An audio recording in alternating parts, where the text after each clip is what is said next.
Broadcasting live from Dar es Salaam, this is TBC News, our top stories.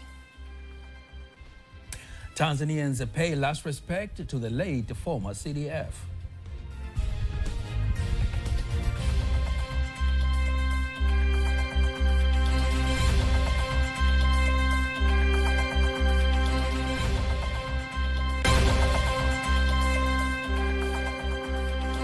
TRC advances, setting economic prospects high in major cities. The train we have here today is a little bit different in terms of speed, acceleration, but also in terms of comfort, it's a little bit different.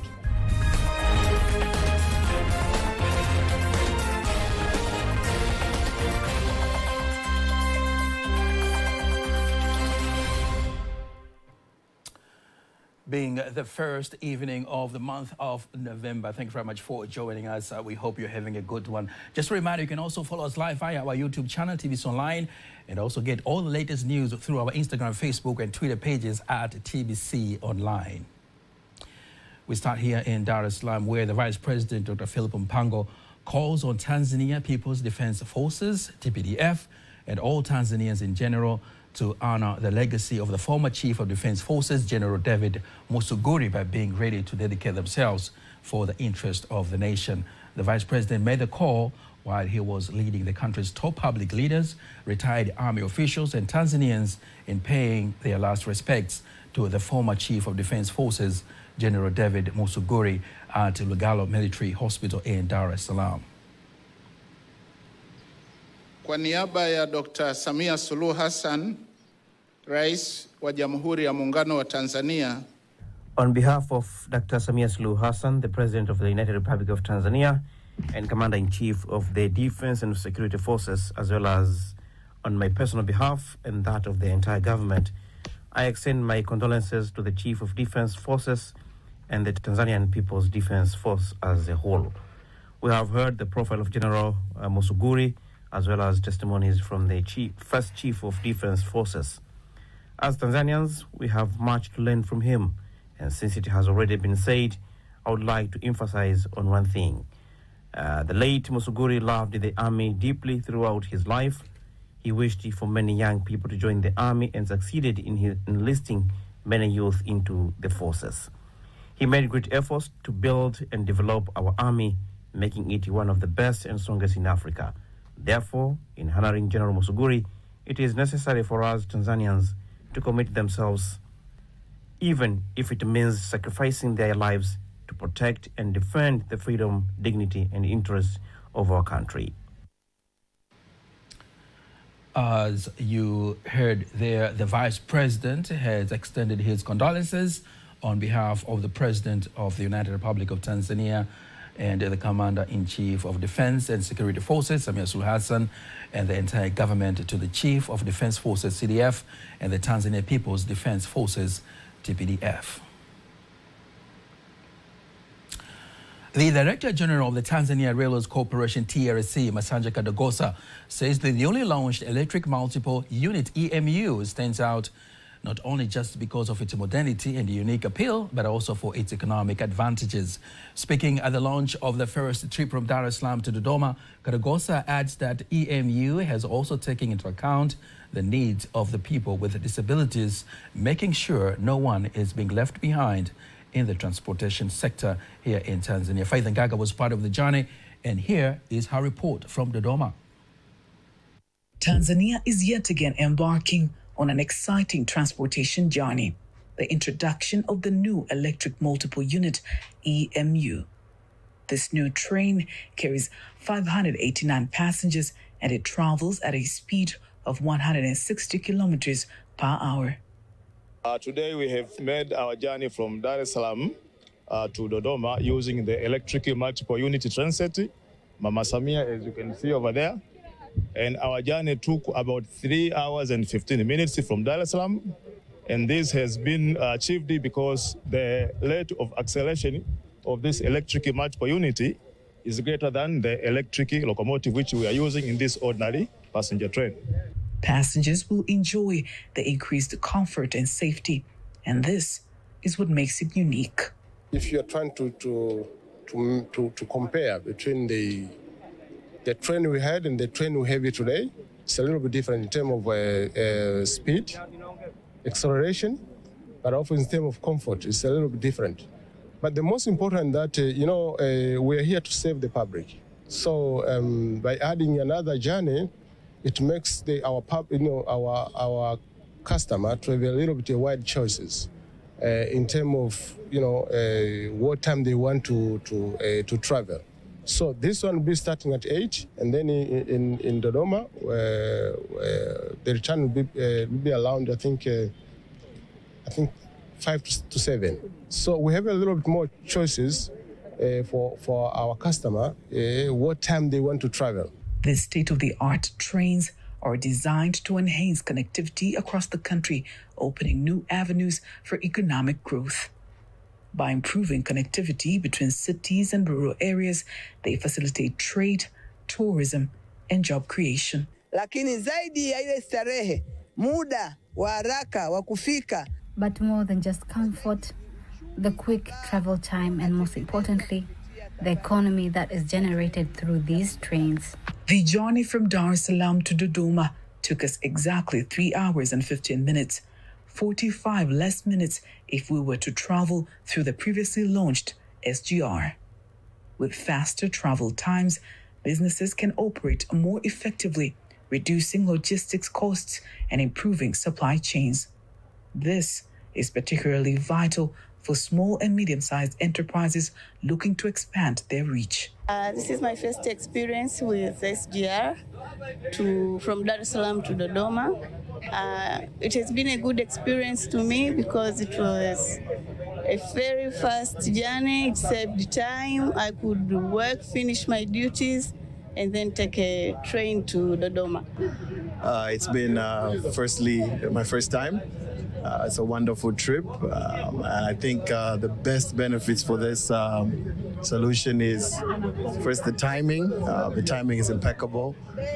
We departed on time in Dar es Salaam, and we're also expected to arrive in Dodoma on time. So I think that's the most important thing for me in order to meet my meetings. But secondly, I think also the check-in procedures, getting your tickets sorted. The stations are very friendly. There's not so much to do, and you're on the train. So I'm enjoying it so much. Thank you, Mama Samia, for the amazing trains, and we thank you so much. I was actually impressed from the moment I was checking in. It was so clean, so fast, so on time. Even inside the train, it's so clean. Even the air, everything is so perfect, actually. I'm proud of everything, and what I'm wishing for my country people, we preserve it. It should stay like this. Tourism, one of the key pillars of Tanzania's economy, will also benefit. The EMUs provide a reliable mode of transport for tourists, making it easier for them to explore the country's rich cultural heritage and natural wonders. Tanzania's EMUs are more than a transportation upgrade. They are a catalyst for economic development by enhancing connectivity, creating jobs, and promoting tourism. They are set to drive the country toward a prosperous future. Faida Ngaga, TBC News. TRC proving the future is even brighter. Moving now to the Arusha region, experts and leading researchers in the health issues around the world are meeting in Arusha to conduct a review that will help African countries to strengthen national health systems, coordinating disease prevention and control, including epidemic preparedness and response. Speaking during the meeting, the opening of the meeting, Permanent Secretary, Minister of Health, Dr. John Jingu, says as a step to speed up the intended results, the program is being implemented in collaboration with stakeholders under the supervision of the World Health Organization, WHO. If anything, COVID-19 gave us a very stark reminder that if we did not strengthen health systems in our countries, if we do not work together to strengthen health systems, then regardless of where we will be, we will not be safe. Our safety our security in this case depends and relies on our ability to work together and ensure that we build systems in all our respective countries to deal with the health challenges when they occur. On the other hand, the country representative of the World Health Organization, WHO, in Tanzania, Dr. Charles Sagoe Moses, says the plan also puts an emphasis on gender equality and human rights. To make sure that we look at immunization from the gender, equity, and human rights lens, so that we can improve the quality and quantity of the immunization services we provide, as we look at ensuring that immunization is delivered in a way that is equitable. We have people who are further apart, who are not reached by the immunization services. We know that immunization is one of the most cost-effective health interventions. And so if someone, a child, is not getting these services because the person lives so far away, hard to reach area, then we have to do something. Health as a human right. The Deputy Minister of Finance, Hamad Hassan Chande, says the growth of the banking industry in the country presents the government with the opportunity to implement development projects through local banks rather than foreign ones, which in turn will benefit the citizens to a large extent. Chande made the remarks when he met and held talks with the Chief Executive Officer of the Akiba Commercial Bank, PLC, ACB, Sylvester Arumasi. The talks that focused on exploring development opportunities, asserting the banking industry to continue to invest in foreign markets. Serikali ya awamu ya sita ya mama yetu Dr. Samia Suluhu Hassan. The sixth phase government has a primary goal of strengthening local banks. This is to ensure that we do not have to go to foreign banks when we need to sign contracts or borrow funds. We are even more pleased when it involves local banks. He adds that Tanzania witnesses sufficient progress in the banking sector, in which has largely contributed to the development of various sectors. On the other hand, the ACB Executive Director, Sylvester Arumasi, has congratulated the government for creating conducive business environment and vowed to continue cooperating with the government on development issues. The bank has been in operation for 27 years, and its main objective is to empower entrepreneurs. It is a bank that has frequently provided loans to business people and entrepreneurs. I believe it is one of the banks that many business people do not complain about having stringent lending conditions. Going back now to the capital city, where the Deputy Minister for Foreign Affairs and East African Cooperation, Kosato Chumi, says the government continues with its efforts to put into force the SADC leaders' approval of Kiswahili as the fourth Southern African Development Community SADC official working language. The Deputy Minister made the remarks in Parliament in Dodoma while responding to the questions asked by the members of the Parliament who wanted to know when the Kiswahili language will start to be used in the SADC Parliament as it is in the Pan-African Parliament. Mheshimiwa Spika, Kiswahili kinatambulika kama lugha ya nne kwa nchi za Afrika. Honorable Speaker, Swahili is recognized as the fourth language in African countries, but the African Parliament uses Swahili during its sessions. Honorable Speaker, the challenge of Swahili in the SADC platform seems to be the limited budget for interpreters. Does the government not see that it is a good time to utilize that platform to establish interpreters so that we can promote Swahili in SADC countries? Jitihada zinafanyika na kwa sasa hivi ili lugha iwe rasmi. Efforts are being made, and currently for the language to be official, there must be changes to the rules and guidelines within SADC that need to be addressed. Tanzania has been at the forefront to ensure that this component is amended to make Swahili the fourth official language in all SADC activities. In case you missed any one of our stories, remember that you can always go to our YouTube channel, TVC Online, and watch anytime, anywhere. Now, let's take a look at today's exchange rate according to the Bank of Tanzania, BOT.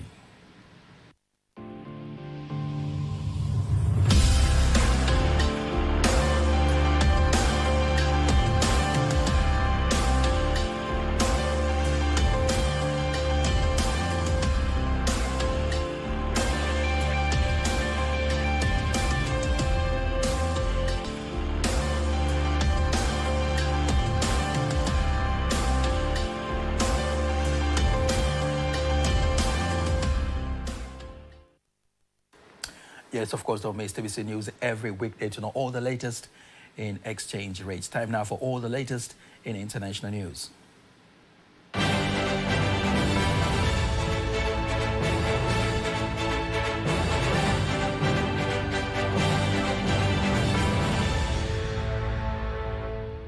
In international news, we start with our neighboring country, Kenya, where the new Deputy President Kithure Kindiki has been sworn in today after court lifted orders barring his inauguration following weeks of legal challenges by his predecessor, who was impeached by the parliament last month. In his speech, the newly sworn-in Deputy President insisted that he will focus on creating more democratic and inclusive Kenya.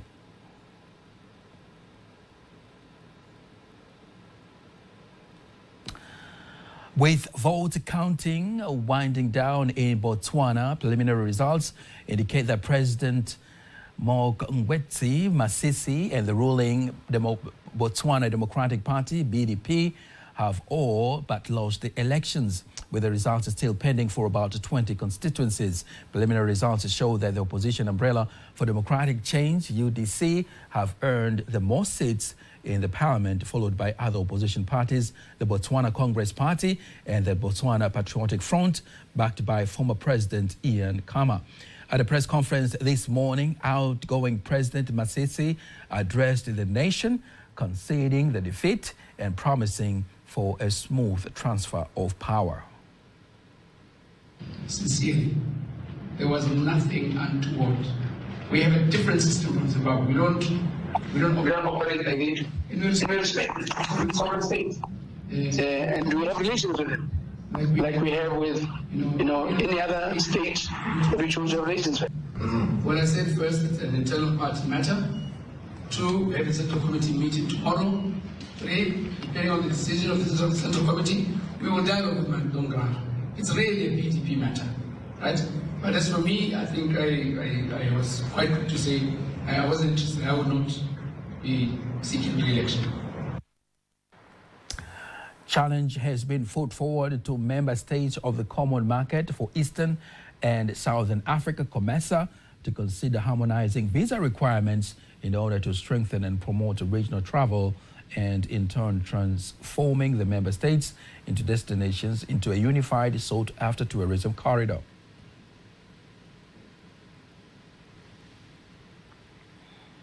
Excellency, the Prime Minister Russell Dlamini joined the 21 member states of COMESA at the Kiriri Presidential Palace for the main day of the 23rd COMESA Summit. Delivering his message from their majesties, the Prime Minister shared the Kingdom of Eswatini's ideas on how the tourism industry can be revitalized through strategic infrastructure and accessible travel. Eswatini's unique cultural heritage and biodiversity hold tremendous potential to captivate the world. To unlock this potential, however, we need to address structural gaps in accessibility, particularly in the area of transport and logistics. Developing tourism means making our sites appealing and easily reachable, which requires direct flights from established global travel hubs and a more flexible visa regime to welcome more visitors. Within the COMESA region, collective steps like harmonizing visa requirements, promoting and strengthening regional travel can transform our individual destinations into a unified, sought-after tourism corridor. The Prime Minister also presented the Kingdom of Eswatini's case, demonstrating commitment to climate-resilient agriculture and value chains, in line with the summit's theme of accelerating regional economic growth through climate-resilient agriculture, mining and tourism. For Eswatini, agriculture has long been a fundamental sector, sustaining our people and driving economic growth.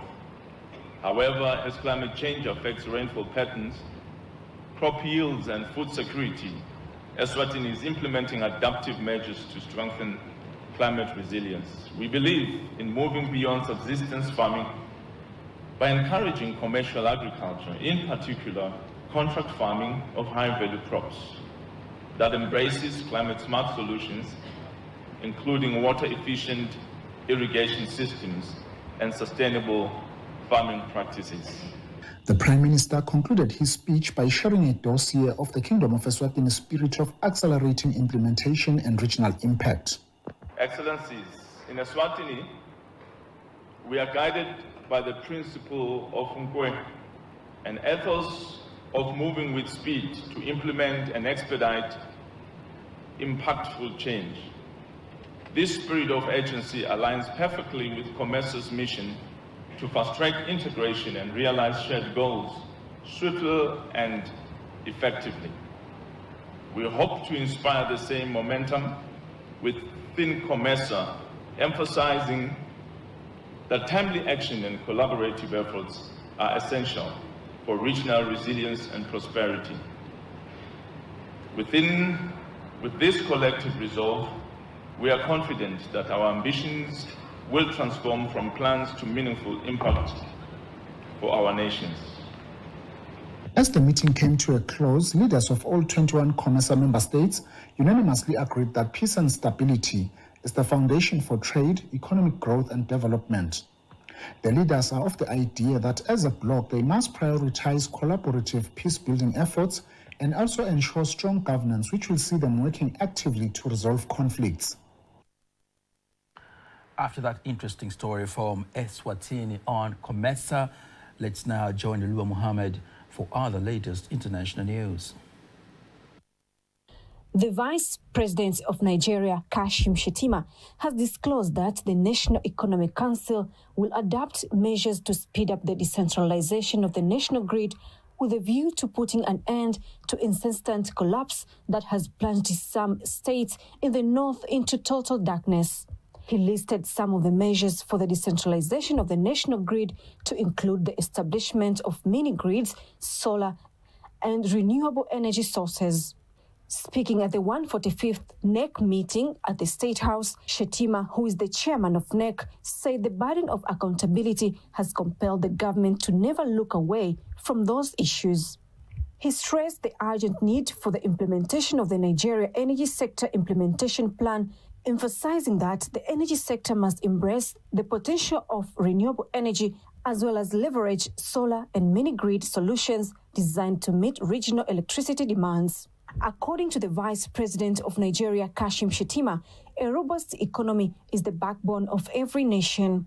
And Meteorological Authority in Spain has warned of torrential rain in areas affected by floods in the country. The floods have caused the death of 200 people and many others are missing. Rescue and cleanup operations are underway. The floods have battered Valencia's infrastructure, sweeping away bridges, roads and rail tracks, and submerged farmland in a region that produces about 2/3 of Spain's citrus crops like oranges, which the country exports globally. The tragedy is already Spain's worst flood-related disaster in modern history. Thank you very much, Lua Mohammed, for that international news. Sports news up next.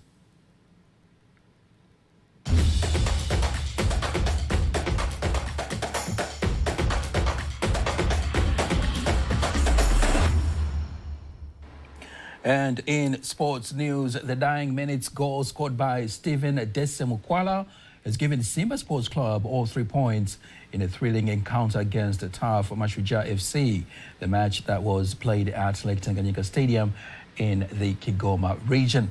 Simba Sports Club head coach Fedul Davids congratulated his players for showing fighting spirit until the last minute, and he is hoping that the same spirit will continue in other games.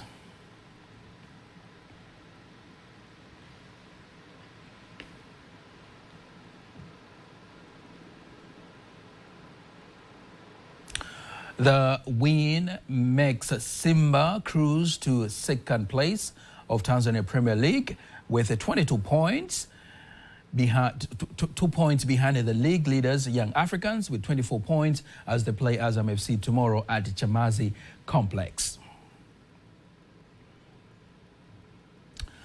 Young Africans head coach Miguel Gamondi says injuries of key players in his squad has been giving him problems on how to approach the next game against Azam FC in the Tanzania Premier League match to be played at Chamazi Complex tomorrow. Coach Gamondi adds that he has set special strategies on how to utilize the players who are fit, hoping that they will cope with the pressure and perform in the game, while Azam FC head coach says that he believes that his squad is ready and they will take on the leader of the Premier League.